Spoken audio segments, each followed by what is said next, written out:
All right. Hi. My name's Jake Graydon. I am Josh Graydon. And I'm Rob Graydon. All right. And this is the Tazed Logic Really Good Film Podcast, where we're gonna talk about what we consider just really good films. Maybe not great films. We may or may not discuss not so great films, but films that we either think are underappreciated or overlooked, that we think are just really good. So today we're talking about the movie Death Note on Netflix. 2017 movie. The Death Note. 2017 movie, yeah, on Netflix. Directed by Adam Wingard. Adam Wingard. I was gonna name the cast. I'm blanking on the cast. Starring. This is why you have me doing I know, research. Nat Wolff, Lakeith Stanfield, and Margaret Qualley. My phone is very slow. And Okay. Willem Dafoe. And Willem Dafoe. is the voice of Ryuk. This is a chaos of a podcast Oh already. God! All right, so Shea Wiggum plays the dad. He's really good. Shea Wiggum. We'll get into some of that. We'll get into Shea Wiggum. Okay. He actually plays Chief Wiggum. All right. So, so right away, I want to talk. We're gonna, talk about a few things. We'll talk about our really quick thoughts, and then we'll get into some spoiler territory. But we'll talk about that a little later. Right now, amongst the three of us, we just recently rewatched it, and I wanted to get our thoughts out on it. So I'm gonna ask Josh right away. I want to talk about your overall generalized thoughts on the film. We're going to focus right now on the positives. So what right now are your generalized positives on the film? I really enjoy it. I think it's a solid B movie. Mm-hmm. Obviously, there's some things that are not so great about it, which we will also talk about. But Yeah. just talk about the goods. I really like it. I think it's a fun blend of like early 2000s B horror movies, like what's the one where they fucking die from the death? Final Destination. Final Destination. That's exactly what I was thinking. I thought It's kind of like Final Destination meets like a cop detective thriller, which I think is pretty cool. The mix of supernatural with the real world detective, and I think that's pretty fun. I like the character of Ryuk in this. He's a little SOB. That's kind of cool. And there's some cool little fun plot twists that happen throughout the movie that I enjoy. Yeah, and we'll get into that more later. But we right are now. gonna talk. We're not trying not to talk about spoilers right now because this part is if you haven't seen it, we're gonna sell you on it, and then you go watch it, and then come back. Yes, and absolutely. we will discuss all the spoilers. Yeah, we're gonna discuss pretty much things we think will sell you on it, maybe things that make you think about watching it, and then just our generalized thoughts, and then we'll get into spoilers. So Rob, Dad. why do I call him Rob? Jesus Christ. For those you don't know, we're also a family. Oh so, God. Josh and Jake are brothers. But and mostly I'm we're their a father, mess. But mostly we're a giant mess. All right, so Dad, I'm gonna ask, what are your overall generalized positives on the film? I think what I like most about it is that it's this sort of weird cat and mouse movie. You know, where once they're really trying to figure out who this person is. For those of you who don't know, the general plot is that this kid finds a book, and in the book, if you write someone's name down, then that person's going to die. And so a bunch of people start dying, and obviously there's no real evidence as to how they died because it's just from him writing a name down. And there's another character played by Lakeith Stanfield who's like this sort of computer genius, starts really starting to figure out exactly who's doing this, and that's the part that attracted me the most of the film is this real sort of cool like cat and mouse film. One trying to constantly either catch the other or kill the other. Actually, in the movie, it reminded me, actually, believe it or not, a little bit of the same relationship that Matt Damon and Leonardo DiCaprio had in The Departed. I was gonna bring that movie up. Yeah. I thought that might be a little too high profile to compare this to, but it very similar. Yeah, they're not the same movie. That's the similar relationship that the two of them have. Awesome. And quickly, I'm just also, sorry, yes. I'm gonna throw this in last minute. I'm looking. There is an awesome soundtrack on this movie. Yes, I love the soundtrack. Love the way the music plays in this movie. Great soundtrack, Weird, great score. Not like what you'd expect, and it's a little weird in some places, but definitely Yeah. Yeah. All right, so wrap up your thoughts. All right, super quickly, my overall quick, just positives on the film is I love the character that Lakeith Stanfield plays. His character's name is L, and like my dad was saying, he's really like this detective, his private investigator, and he's just so weird. Like, he eats candy to stay awake. He goes like days without sleeping. But he's also like really brilliant, and he'll like catch on little things that people may not catch up on. Also, my favorite part of this movie is how unapologetically gory it is. It gets really, really gory at times. You know, from the deaths from I the think Death that was Note. probably some of the coolest stuff. Yeah. I mean, it's pretty much like the gore you'd get from. And that movie just slipped out of my head. Final Destination. Final Destination. It really is that kind of gore where it's like unexpected, but also just very well put together and just the way it's shown. And if you ask me, I think the best part of the movie is the character Ryuk, who's the owner of the Death Note. He's like this demon death god, and he's voiced by Willem Dafoe, and he's performanced by Jason Liles. And he's such a cool creature design. One of my favorites in recent memory. And he's such a, like you said, an SOB. He's such a jerk at times, but he's also like he's snarky. He's always laughing, and which makes him creepy. Yeah, there's definitely stuff I want to talk about once we go into spoiler territory. Yeah. All right. So I think we're gonna end. We got to talk about the bad. Yeah, I was gonna say I'm gonna end with positives. So those are my big positives. That's what I want. Also, I love the character of Mia Sutton. I think they could have explored her a little more, I really liked how she fit into the film. So, Josh, right away, maybe the things you didn't love so much. The dialogue. There's so much dialogue that's just a little bit cheesy. And again, if you're into the B-movie type thing, that's kind of goes hand in hand with it. You get a little bit of that cheap dialogue. So I didn't mind it as much like watching it the second and third time. Yeah. And then it felt a little too short. Like, I felt like you needed maybe an extra 20, 30 minutes somewhere. Like, a little in the beginning, a little at the end. Like, it just felt a little too rushed in some places. All right. Dad? Along the same lines, I felt the acting was a little bit stilted. I think Adam Wingard's one of those guys who I think 3 or 4 feature films from now will be a really good director. I think right now he was trying to work the visuals and the suspense and the effects as much as he could, and he did a great job at all 3 of those. But I think the performances suffered because of that. I felt everyone was a little bit stilted.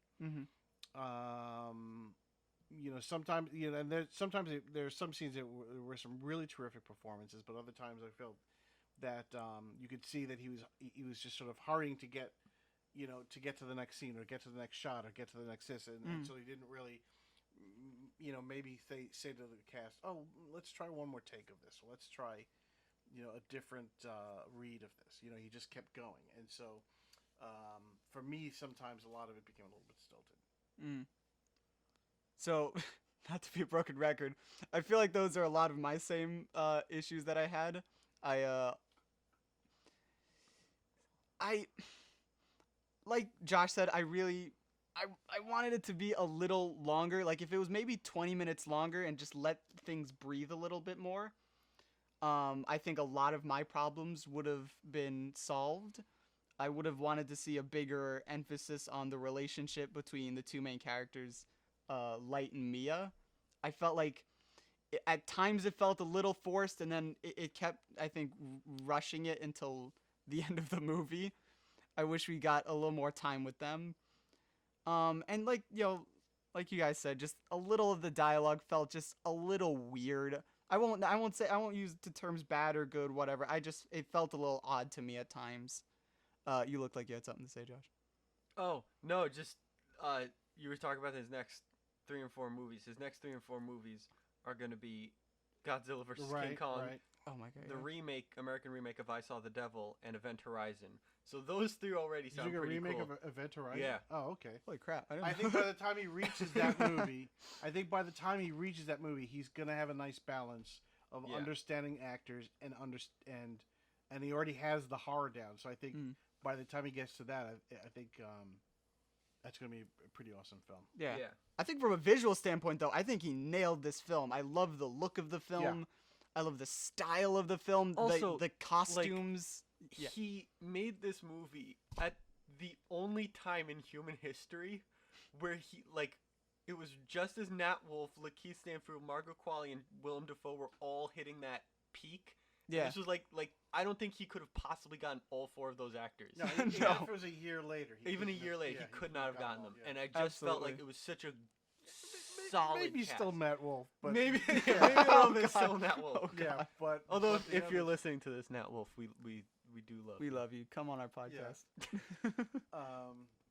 Yeah. But right after that, I mean, was it Margaret Qualley did Once Upon a Time? She did a bunch of stuff. And Willem Dafoe just, even though he was already a big star, just super skyrocketed with Florida Project and The Lighthouse. And I mean, he just went.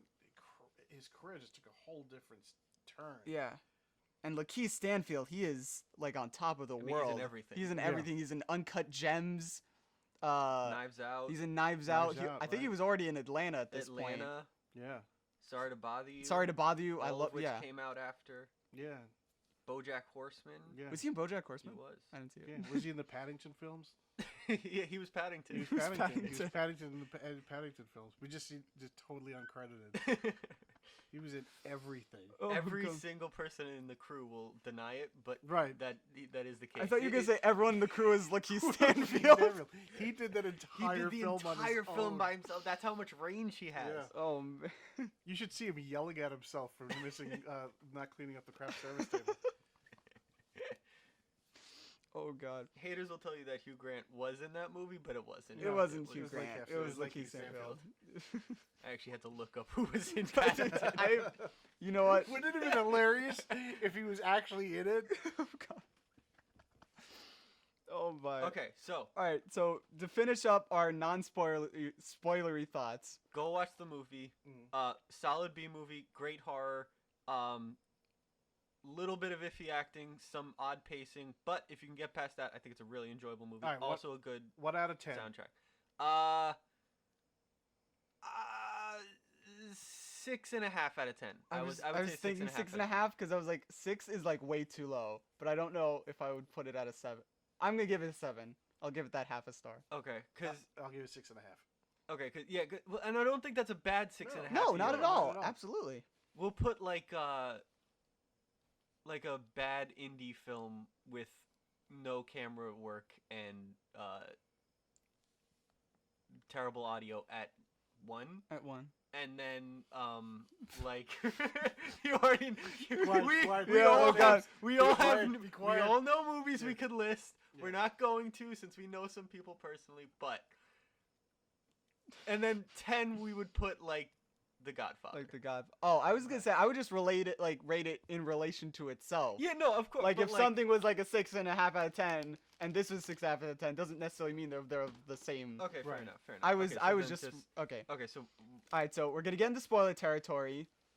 So if you haven't seen it, stop. What are you doing? Watch it, and then come back. We'll wait. Right, pause this. Pause this right now. Go watch it. Watch it right now. Come back and get off the toilet. Pick up where you left off. Watch Death Note. Get back in the toilet. Get off the play. bus if you're on the bus. Yeah, watch it. Then and get back on the bus. Get back on the bus. And finish Death Note. Okay, so. Start us off. Now, spoiler talk. I know you have some questions. I want to talk because this. I mean, I don't think there's anything in the movie that would lead us to an answer. But philosophically, character-wise, it might be a fun thing to ask. Do you think L kills Light at the end? Because they leave that off as a bit of a cliffhanger. They tease that at the end. Going hard with the spoilers. Okay, well, all right. If we want to go extra hard with the super spoilers, what happens in the original anime? I have no idea. I think Ryuk kills both of them. Oh, okay. Yeah. I know Ryuk kills Light. by putting his name in the death note. Oh, really? Oh, I didn't know that. Oh, I'm sorry. Okay. So there's spoilers even we didn't know. I'll get to it at some point. Also, if for some reason you're still listening, we're not going to talk about the anime too much. We like the anime, but we all don't want 340 episodes of it. We don't want to compare it too much to it though. Because they're so different. It's not really an adaptation. It's more of like an adapting like the idea. Yeah. So it feels just weird to compare them because they're so different. No, but the only reason why I asked was I was trying to figure out if there was some sort of if clue. there was connection to it. Yeah. Here's my thought, and I could see solid reasoning for why each of them would be true. My reasoning for him killing is it's set up that they're both driven by like this both need to bring justice, but also they have been shown that they're also controlled by their baser emotions. And the first thing that Light did was take revenge for the murder of his mother. Yeah. And the first thing in my mind then that L would do is take revenge for the death of his father figure. Yeah, we do. Probably. We actually sound better. Other argument, and I want to hear your guys' thoughts, yeah. is that he didn't do it because he was a little more of the lawful type. So he might be able to pull himself back emotionally, but I don't know. Well, right away, I think you're made to think he didn't because he hesitates at first. Like, he hesitates, and then it, cuts back to Light. My first instinct was to say that he didn't, because, like, I always thought he was more, brain over brawn, right? That's the phrase? I'm not screwing that up. Brains over brawn. Yeah. Okay, see? And to me, even though he was, he's freaking out and he was almost like mentally falling apart, I think that small moment of him hesitating was him coming back to reality and realizing that he could still catch Light and put him away for the crimes. But I love your argument of him killing him because of what Light did to Watari, his like father figure. Yeah. I kind of like that idea or theory. That's a good one. Even though he didn't actually do it. It was Mia that. Yeah. Well, he him. doesn't know. Yeah, you don't know right. that. No, I know that, but I was saying just if we're gonna go spoilers, we might as well go. Yeah, Mia just kind of screwed everyone. She did. If Mia like didn't do anything, everything would just be peachy. Yeah. So Jake, what are some of your questions now? All right. So some of your questions. Did you have especially because we're talking about spoilers, did you have a very particular scene? I'm gonna ask two different questions. A very particular scene that was like the standout that you would watch the whole film again just to watch the scene again.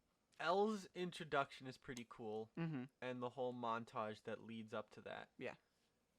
And I really like the montage of him becoming Kira. Yeah, like the montage of Light becoming Kira yeah. into L's introduction. I really like that. I like that twisted sex nightclub that he's in. That's pretty cool. And then also like the whole ending where they're just explaining, which I think can be kind of boring sometimes, but I think it's kind of cool the way they did it, where they're just explaining what happened. I think the scene for me is there's a couple. I love the first. I love the first bully that gets killed. That's right out of Final Destination. That's a good kill. Very just one thing leads to another, and very and then just the end when the ladder goes right through his head. Yeah, it's so cool. Just great stuff. I also love I love the twists at the end, as to how when Light you think he falls to his death, but he actually pre-planned the whole thing. And I thought that was really cool too. But overall, that's pretty much it. I mean, I'm sure I can think of others right now, but not off the top of my head. What? The scene where Light, I forget what point in the movie it is, but Light is like pissed off at Ryuk, and he's like storming up the stairs. He's like, "What if I just write your name in it?" And Ryuk just calmly goes, he's like, "Look, kid, my name has 4 letters in it. most anybody's ever written is 2. When I first heard that's the best line in the movie. That stayed with me for like days after watching the movie. I love that line. That haunted me. I was like, oh shit. I'm trying to think of a scene for me. Ooh, when Elle figures out, I think this is like an hour into the film. When Elle figures out that like Light is Kira, like he pretty much knows for sure, and he confronts him. That whole scene where he confronts him in the diner, or cafe. I love that scene from the way it's shot. I actually really love the acting in that scene in particular. Yeah. And Lakeith Stanfield, I think, is the standout of the film for me. He was the most interesting character. He was the best acted. He was the best just overall. Yeah. That's another scene, too, that reminded me of another film. It reminded me of Heat. The scene where, again, a very different dynamic, but the way it was shot was very similar to the two of them meeting up in a public place, and, they could easily have killed each other, but they couldn't. Yeah. Well, they were forced to sort of listen to what each other had to say. Yeah. That was an awesome thing when Elle makes his first public appearance, and he takes that like big risk, like calling out Kira, saying like, "Why don't you kill me right now?" And when he can't do it, I love that he was able to connect the dots, given all the other information that he needs, both a name and a face. Yeah. Because that was like all the other information, which is like, and that was another good line, which is when when Light's dad, who's the detective, is going up the stairs, and Elle is like, he's like, he needs both a name and a face, and he was like, how do you know he needs your name? He's like, because detective, then I'd be dead. Yeah, I love the way he says it. Such a cool way he said that. Good detective work, by the way. Figuring out that every person who died needed a name and a face. Oh yeah, that every criminal in their database had both a name and a face. I bet if they went a little further, they would have a shirt and some underpants. Dude, solid detective. To be fair, they wouldn't have been able to catch Dahmer. That's true. His victims. Right. Oh Jesus Christ. It's falling apart. I also like that. Again, these cool detective things already figured out that it was in Seattle because of the first murder. With the guy who stepped in front of the truck, and they realized, that was just local news, so it couldn't have been anywhere else. Yeah. Other than Seattle. Or going back to that nightclub scene that Josh was talking about, where he tipped Light off to those people in the dance club, and he knew that only he broadcasted only to people in Seattle. So like those little details, I don't know. It was just a cool. Yeah. Right. Like, because I love smart characters. I love when characters can think their way through their issues rather than dumb luck or anything like that. Yeah. Did you have a particular scene? All right, so we just talked about some positives. We're gonna go back a little on the negative side. Did you have a particular scene that you always think about every time you go sit down and watch the movie? A particular scene you're like, I don't really want to watch this scene. Do you ever have a scene like that? You're like, I don't like this scene so much. It's always that. I mean, for as good as the first time you see the bully die, when the bully's bullying him in the rain, he knocks him down. I'm like, I cringe a little. And every time I watch that scene, I'm like, maybe it's not worth finishing the rest of the movie. And I'm like, it's just a little in my stomach. I can feel it, and I'm like, yeah. Ugh. So that's a standout. I'm sure there's probably a couple others. I think that also again falls down to just the little dialogue and acting, because it just felt weird, the bullying. Because I feel like bullying always feels weird in movies. Yeah. I feel like it never gets hit on the head. And bullying's bullying, so right. And he got his comeuppance. Oh, he got his comeuppance. He got to taste the ladder. Boy, did he! In for the last time. Best way. Oh my goodness! All right, so I remember I had one last question. Wait, for me, a scene. Oh yeah, I forgot. You didn't answer, and I didn't. A scene that was just kind of odd is when he goes to detention right before the bully gets killed, and he's in detention, and the woman, the teacher goes, "Don't fall asleep, otherwise it's another day of detention." All right, fair enough. But then Ryuk shows up and destroys the entire classroom, and you're sitting there like, all I kept thinking was this guy's gonna be in detention for the rest of the month. I know, you destroyed the room. It's not like you can say a demon destroyed the I've literally never thought of that. I've seen this movie maybe 5 times. I have never thought of that. Yeah, because what did he like clean it up before like the teacher came back or? But it was like because it was like glass test tubes and all that sort of stuff all over the place. It was just I mean he wrecked the place. There were marbles everywhere. Yeah. Oh yeah, absolutely everywhere. Yeah, I think he would have rather fallen asleep. Oh yeah, because if he been fell way asleep, he better would off have if he fell avoided Ryuk. Yeah. He wouldn't have Just destroyed the been room. It just would have been 1 day of detention. It's the only film where all of the events could have been solved if the main character just fallen asleep. Either that or write his teacher's name in the book. Oh, oh my god. Yeah. Yeah. Dude, those quick solutions. I know. For me, and it's totally it's an absolutely necessary scene for the the plot and premise of the film. I don't really love the scene where Light's dad, the detective, goes on the news and threatens L and not L, Kira, his son. I don't know. This scene just always felt a little weird to me. I never really got into it, and then when Mia immediately jumps into killing trying to kill him rather than talking it through, it felt like there was almost a scene missing. Yeah, it felt getting like, her to jump there. Yeah, because like almost like they because you were supposed to feel that she's losing her soul over this power corrupting absolutely sort of concept. But you're right. She just sort of jumped into that. She went from his girlfriend to the girl who wants to kill his dad. Yeah, I think there was like a scene or so that could have been anything that sort of fleshed that out. Absolutely. You look like you have something to say. No, I'm thinking. I'm spacing. Oh, okay. So yeah, generally like that was the only like scene. Like there are little moments here and there. That's the only scene I don't love rewatching it. Anytime I go to sit down and watch it, that's the only scene where I'm like a little bit. So another question I have. Would you guys want to see what? Would you guys, and I think they are, but I'm not 100% sure. Would you guys want to see a follow-up continuing this story? Only if they got the same cast, same director, same writers, same people. Not if they like cheaped out and didn't get the same. Yeah.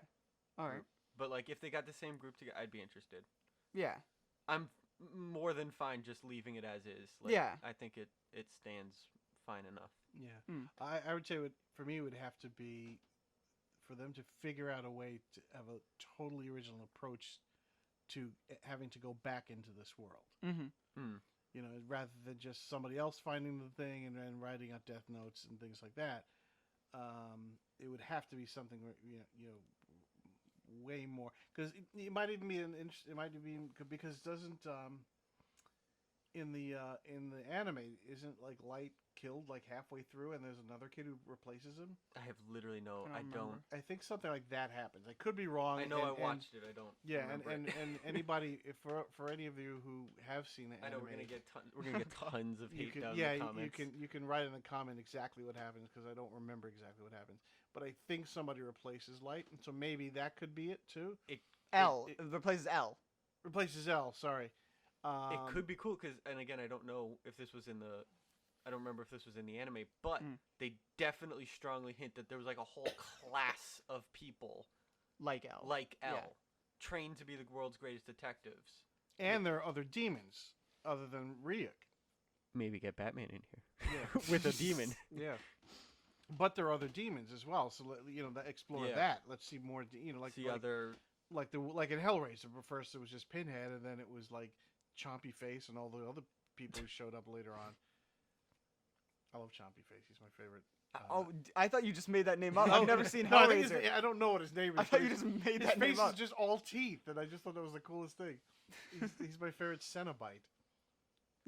And his name is but he's Cenobite B-Y-T-E, not Cenobite B-I-T-E, like him, like Chompy Face. Yeah, like Chompy Face. Okay, I'm gonna look up Chompy Face. Not that this is relevant at all to the to what we're talking about. But we all have OCD. We have to finish things. We can't finish anything we start. Oh God, this is gonna be edited down heavily. I I'm literally sure. just Googled Hellraiser Chompy Face. Oh, I thought you just Googled just Chompy Face images. No, I'm just seeing Pinhead. Okay, now I'm gonna look up Teeth Face. Yeah. Teeth face. But we got that little tease of Elle possibly using a page from the. This dude. Yeah. Oh, gross. We'll put a link in the description. Yeah, I don't know. Just a picture of Chompy face. Yeah. Just it's Chatterer. If you're his name is Chatterer. If you truly care, it's Chatterer. That is nowhere near as cool as Chompy face. I was close though. And there's a Funko Pop, so I know what I'm ordering tonight. Oh my god, that's so cool. Okay. Okay, back to Death All right, back to Death Note. Back to Death Note. We need just like someone here like wagging their finger, like pointing at a clock. We need anytime. like horse blinders. Yeah. Because we'll stray off, and like an hour from now, we'll be like, "Yeah, what was the Golden Road really? Yellow Brick Road? Was it Yellow Brick or was it Gilded? It was teal, I thought, but I'm colorblind. Yeah. What were those things from Gremlins? You know those monsters? What are the name of those monsters in Gremlins? Dude, what was the guy from Harry Potter's name? Oh my god! The little kid with the glasses. To come to some semblance back on track, they sort of teased, Elle, like we were just talking about, Elle using the Death Note at the end. I would love if he got his own death god, like Ryuk, but like someone else, because there were others in the anime. Yeah. I'm trying not to bring up the anime too much because I didn't watch all of it. Fake fan. I know.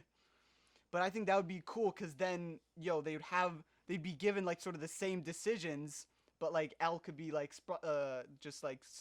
branching off in a completely different direction. Ooh, Elle could be using it to solve murders, not like solve murders, but like stop murders, like his own brand of vigilante justice, where he like, tracks down murderers who people can't find and then kills them because they can't find. Did we just write the sequel? Should we write the sequel right now? Are we gonna send it in?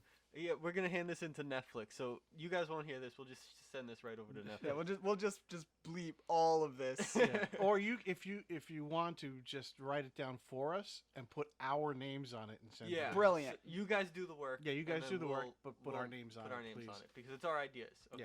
Yeah, thank you. Also, Netflix, I think we can legally sue you if you make a Death Note sequel because we did come up with the idea of doing it. Yeah. Right. So maybe not put our names on it. Just put your names on it. Put your names on it. Oh my goodness. Okay. You know what I want to say about Death Note, and this is a design thing that because I spent so much time doing concept art and things like that. I'm not a big fan of when it's lit up Ryuk's full face. No, he looks really. His face looks a little odd. It's weirdly sculpted, and I don't like his eyes, and I'll tell you the reason why. The original Ryuk's eyes looked so demonic because there were this huge yellow eyes with these tiny little black beads, and there's something really sort of deep about that you could really just sit and look at that and go, oh my god, that's gonna stick with me for a while, that image. Mm-hmm. Whereas I like him better when he's in shadow and he has those little red glowing eyes. Yeah, that I think cool. is very effective. But when you see his eyes up close, it's kind of a muddy sort of. You can't tell exactly what the shape of his eyes are and what the insides look like. And with any character, you have to be invested in their eyes. And with him, you can. You get sort of distracted from it. And so I find myself not. I find myself more attracted to him when he's in silhouette and he just has these two little red beady eyes. That to me is way creepier. Absolutely. Like when he's first introduced, like when he's Light is kind of lit up. Yeah. But Ryuk's still kind of in shadow, like when he's talking him into using the Death Note for the first time. I think there's like literally only one or two scenes where you see his face fully lit, but I think you're right. I think that was enough. It takes away from who he is. Interesting. And it's just the eyes. I think if they just changed his eyes, it would have made a huge difference. Yeah, I think the rest of the costume looks. Yeah. It looks great, especially if you're being like a practical costume. It looks amazing. Yeah, I mean, there's sometimes if you look carefully, like when they have close-ups of his hands, he's clearly wearing black gloves with finger extensions over the fingers. Really? Like you actually see the stitches. I don't think I've noticed. You could, yeah, it's like he's wearing like sort of black, not silk, but like that shiny material. It's like not spandex, but that shiny material like over his gloves. Not pleather. It's like a spandexy sort of material, and then he has these black finger extensions. And in the shadows, again, or lit properly, they look really cool. But sometimes they're not always, which leads me to believe a lot of times they were rushing through a lot of their shots. Look, I get it. Sometimes I just walk around the house with like finger extensions. I get it. I do that all the time. It's a mood. Sometimes you got to do. You don't have an option. Yeah, you're feeling Death Gotti. Yeah, you're feeling finger shorty. Just plop on some fingers. Hey man, some days you just you're feeling fingery, which sounded so bad. All right, is that it, everyone? I think that's it. All right. So this concludes the first episode of the Really Good Film Podcast, and we will see you all next week. All right, bye.